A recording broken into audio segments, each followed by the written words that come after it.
Amis internautes, n'oubliez pas de liker, de vous abonner et de cliquer sur la note de notification pour ne rien rater. De retour à Parakou pour soutenir son candidat Wadani après une période d'absence, le ministre conseiller Rachid Gadamassi a consacré la journée de ce mercredi à affiner sa stratégie de mobilisation autour du projet de société de Wadani.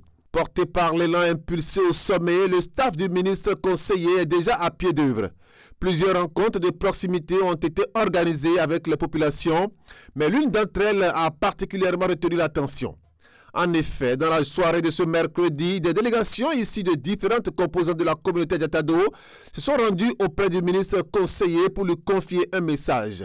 Une frustration de la communauté à transmettre aux responsables du Parti Bloc républicain. Notre démarche de ce soir est de venir porter un message de la communauté Fond de Parakou au ministre conseiller, membre du bureau politique du Bloc républicain.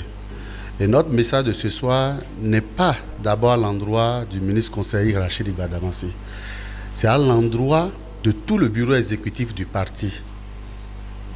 Et ce message est de dire à notre leader, le ministre conseiller, qui a toujours porté le flambeau de la communauté Fond dans la ville de Parakou.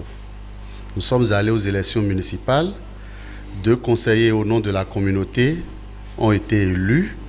Mais lors de désignation des bureaux, que ce soit exécutif, les commissions, les chefs d'arrondissement, nous sommes restés lésés. Donc l'une des démarches est de manifester d'abord notre mécontentement. Et si le président ABT, Abdoulaye Biotchane, le président de notre parti, pourrait nous entendre, il serait mieux de nous aider à réparer cela. Après les avoir religieusement écoutés, le ministre conseiller Rachid Gadamassi a rassuré les uns et les autres tout en les invitant à mobiliser toute la communauté et autres pour le dieu Wadani Talata. Approuvant la réponse du ministre conseiller, c'est avec satisfaction que plusieurs membres de la délégation se sont exprimés. Quand nous avons entendu notre leader, le ministre conseiller Rachid Gadamassi, nous avons compris que lui-même a été déçu du fait que la communauté Fond n'a pas été impliquée pour l'exécutif de la mairie.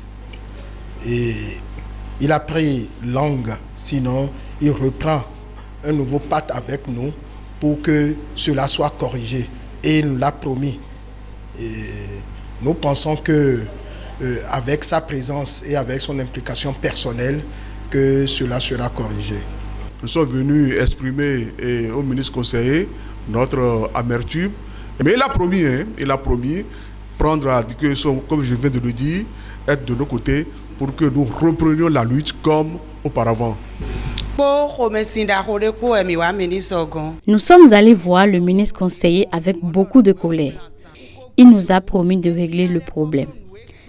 J'invite donc toutes les femmes à sortir nombreuses le 12 avril pour soutenir notre candidat Romia de Wadani et montrer que nous restons fidèles à nos convictions.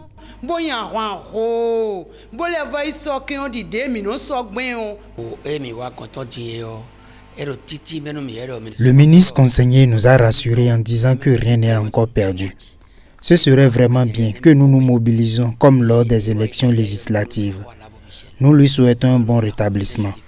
Et le soir du 12 avril, nous, la communauté Fond de Parakou, lui promettons une victoire éclatante.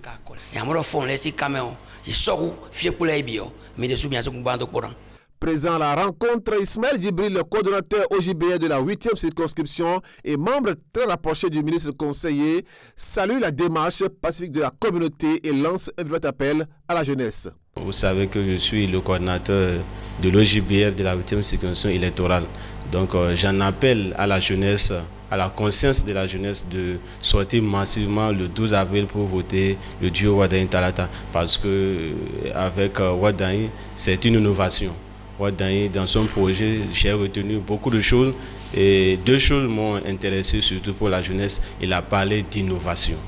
Donc c'est un ministre qui innove et qui parle d'innovation, parle de la digitalisation. Donc j'invite la jeunesse à sortir massivement le 12 avril pour voter Wadani Talata. Le vendredi, nous avons une grande sortie des jeunes, des étudiants et des artisans pour soutenir le duo Wadani Talata. Touché par la sagesse de la communauté qui n'a manifesté aucune violence et attendu le retour de son leader, le ministre Rachid Godamassi, pour lui faire part de leur frustration, la reine-mère Ouroubaré Fariatou, épouse de Godamassi, a notifié. Avant tout propos, je vais saluer la communauté allogène Fond, parce que leur déplacement là nous va droit au cœur. Et tout ce que j'ai à leur dire, c'est la patience. Et je profite également pour saluer toutes les communautés allogènes de notre 8e circonscription, surtout de Parakou. Je travaille à côté de mon mari, MC Gbanamassi. Ça fait 20 ans, 22e année. Il m'a tout appris.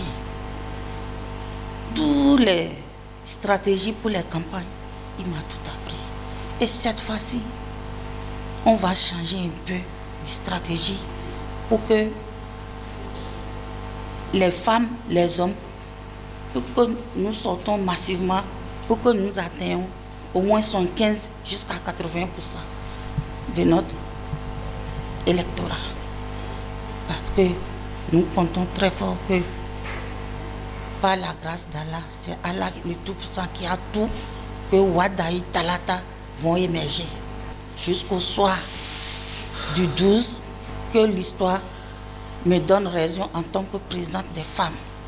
Et que le lundi, nous devrons sortir le dimanche, mais le lundi, les femmes vont sortir de 1000 jusqu'à 3000 femmes. Nous allons partir de maison en maison, hameau en hameau, pour que notre objectif soit atteint. Au thème de cette journée particulièrement dense, le ministre conseiller, loin de marquer une pause, annonce déjà une série de meetings dans les jours à venir. Jeunes, primo-votants et femmes seront au cœur de cette offensive politique qui s'étendra aux communes de Perere, Ndali, Tchaourou et Parakou, avec pour objectif clair assurer une victoire dès le premier tour pour le duo Wadani Talata.